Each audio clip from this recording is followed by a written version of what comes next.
ओम श्री गणेशाय नमः। उमा महेश्वराय नमः। मातु कुल देवी नमः। माता पिता चरण कमल भयो नमः। आज सती खंड रुद्र संहिता शिव पुराण से 19वां और 20वां अध्याय का एक साथ वर्णन कर रही हूँ, जिसका शीर्षक है सती और शिव के द्वारा अग्नि की परिक्रमा। मतलब आज शादी के 7 फेरे होंगे। श्री हरि द्वारा शिव तत्व का वर्णन, शिव जी का ब्रह्मा जी को दिए हुए वर के अनुसार वेदी पर सदा के लिए अवस्थान, शंकर और सती वेदी पर हमेशा के लिए स्थित हो गए तथा शिव और सती का विदा होकर के कैलाश पर्वत पर जाना। अर्थात आज एक बड़ा मार्मिक प्रसंग भी आने वाला है, बेटी विदाई का। तो आप लोग ध्यानपूर्वक सुने। ब्रह्मा जी कहते हैं, नारद, कन्यादान करके दक्ष ने भगवान शंकर को नाना प्रकार की वस्तुएं दहेज में दी। यह सब करके वे बड़े प्रसन्न हुए। फिर उन्होंने ब्राह्मणों को भी नाना प्रकार के धन बांटे। तत्पश्चात लक्ष्मी सहित भगवान विष्णु शंभु के पास हाथ जोड़कर खड़े हुए और यूं बोले, देव देव महादेव, दया सागर प्रभो, तात आप संपूर्ण जगत के पिता हैं और सती देवी सबकी माता है। आप दोनों सत्पुरुषों के कल्याण तथा दुष्टों के दमन के लिए सदा लीला पूर्वक अवतार ग्रहण करते हैं। यह सनातन श्रुति का कथन है।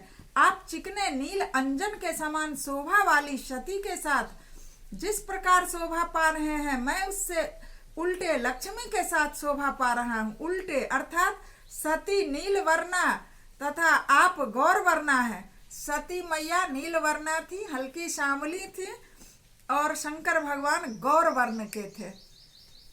उससे उल्टे भगवान विष्णु नील वर्ण के और लक्ष्मी मैया गौर वर्णा। इसलिए कहते हैं कि हम और आपका जोड़ी उल्टी है। नारद, मैं देवी सती के पास आकर ग्रह सूत्रोक्त विधि से विस्तार पूर्वक सारा अग्नि कार्य कराने लगा। मुझ आचार्य तथा ब्राह्मणों की आज्ञा से शिवा और शिव ने बड़े हर्ष के साथ विधि पूर्वक अग्नि की परिक्रमा की। उस समय वहां बड़ा अद्भुत उत्सव मनाया गया। गाजे बाजे और नृत्य के साथ होने वाला वह उत्सव सबको बड़ा सुखद जान पड़ा। तदंतर भगवान विष्णु बोले, सदाशिव, मैं आपकी आज्ञा से यहाँ शिव तत्व का वर्णन कर रहा हूँ।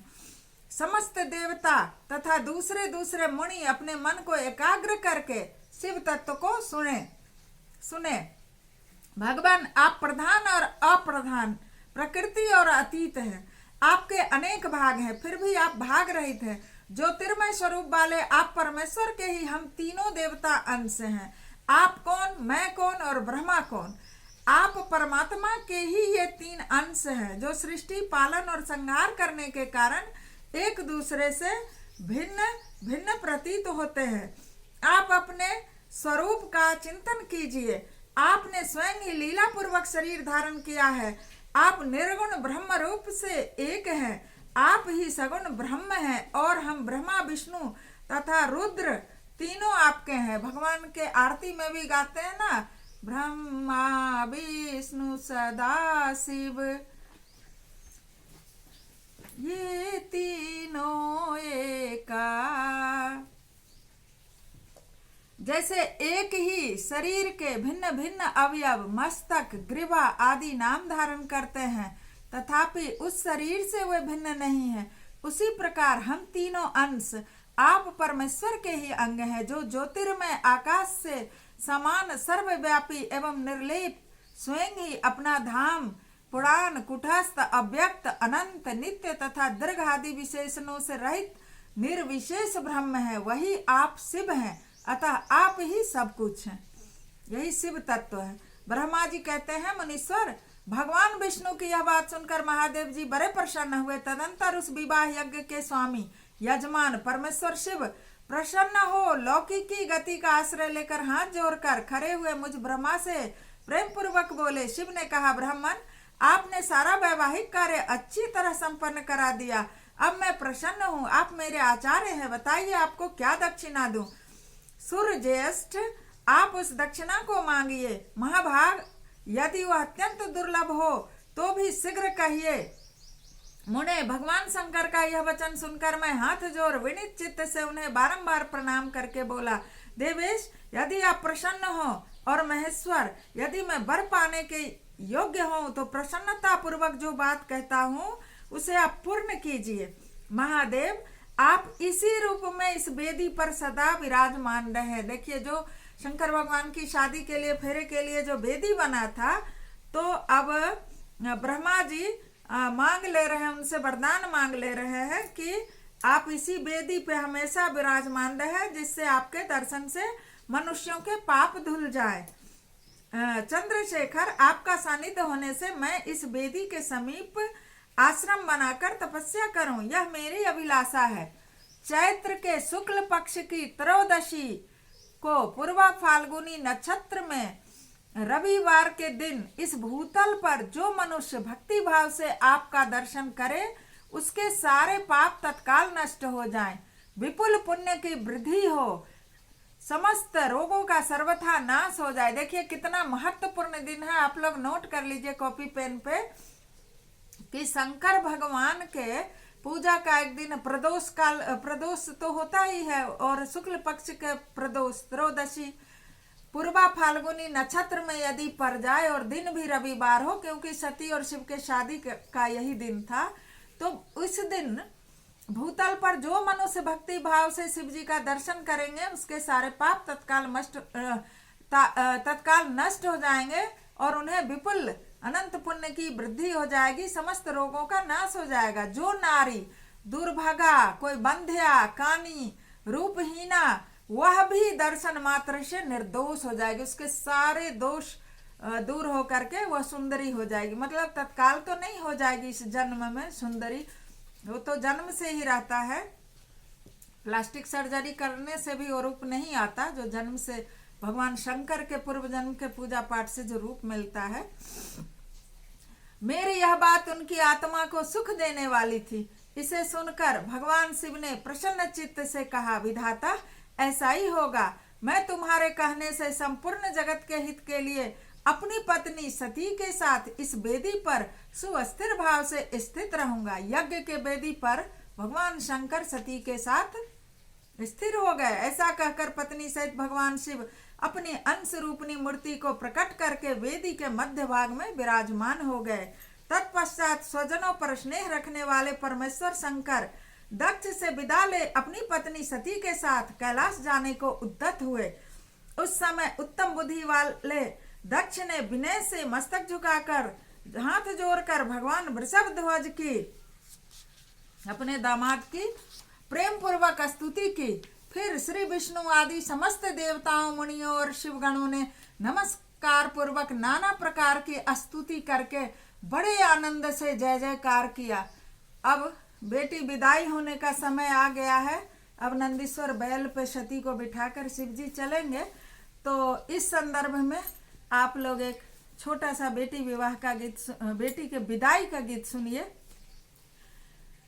फूल बाला गायब बाबा अंगना दुआरिया, अमुआ लगई बाई कहो। फूला बाला गई बाई बाबा अंगना दुआरिया, अमुआ लगई बाई कहो। फूलाबा देखना सब लोग जे आई हैं, रह जाई है अमुआ के लिहो, रह जाई है अमुआ के लिहो। अंगने में ठारा बाबा बेटी से पूछलन, गोद लेलन बेटी के बैठाए हो। आंगने में ठारा पापा बेटी से पूछ लेलन, गोदी लेलन बेटी के बैठाए हो। कौन कौन गुना सिखला हे मोरा बेटी, रखी है मान हमार हो।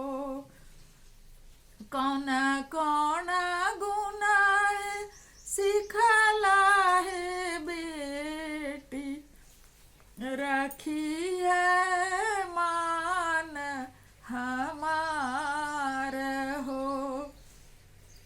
सूती के उठबई पापा सजिया बटोर बई, सूती के उठबई पापा सेजिया संभर बई, खई बई बेलहरी के पान हो।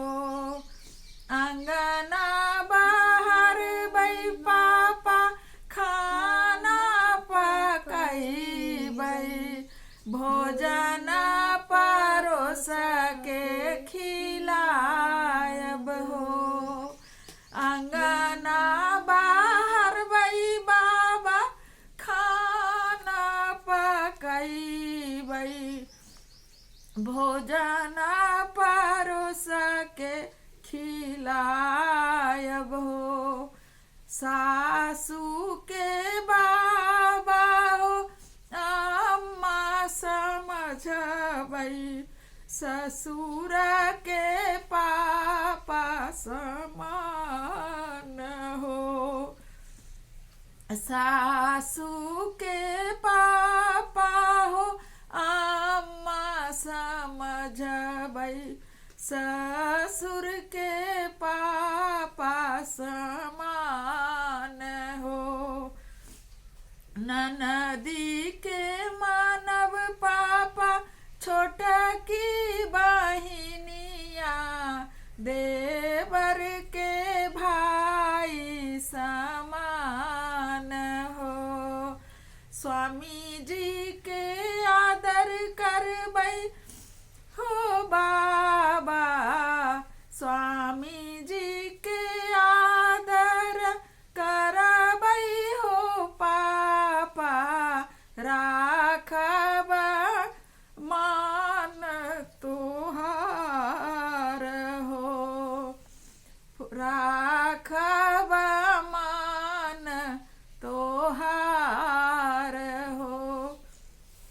देखिए, इस बेटी विवाह के गीत के माध्यम से ये बताया जा रहा है, इसमें है कि एक बाप को, एक पिता को कितनी चिंता होती है जब वो कन्यादान करते हैं, तो उन्हें कैसा लगता है कि वो अपनी बेटी के गुण को देखते हैं, गुण को पूछते हैं। अच्छे माता पिता जो होते हैं वो उन्हें गलत के लिए बढ़ावा नहीं देते, वो उनसे पूछते हैं कि बेटी अब तुम दूसरे घर जा रही हो तो मेरा मान कैसे रखोगी।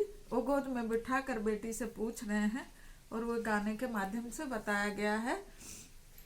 अब कथा में है कि शिवगणों से नमस्कार पूर्वक नाना प्रकार की स्तुति शिवगणों ने किया और बड़े आनंद से जय जयकार किया। तदंतर दक्ष की आज्ञा पाकर के भगवान शिव ने सती को वृषभ की पीठ पर बिठाया और स्वयं भी उस पर आरूढ़ हो वे प्रभु हिमालय पर्वत की ओर चले गए। अब विदाई हो गई मां सती की, वृषभ पर बैठ करके वो शंकर जी के साथ चल चुकी हैं कैलाश की ओर। भगवान शंकर के समीप वृषभ पर बैठी हुई सुंदर दांत और मनोहर हास वाली सती अपने नील श्याम वर्ण के कारण चंद्रमा में नीली रेखा के समान शोभा पा रही थी। उस समय उन नव दंपति की शोभा देख श्री विष्णु आदि समस्त देवता, मरीचि आदि महर्षि तथा दूसरे लोग ठगे से रह गए, हिल डुल भी न सके तथा दक्ष भी मोहित हो गए। तत्पश्चात कोई बाजे बजाने लगे और दूसरे लोग मधुर स्वर से गीत गाने लगे।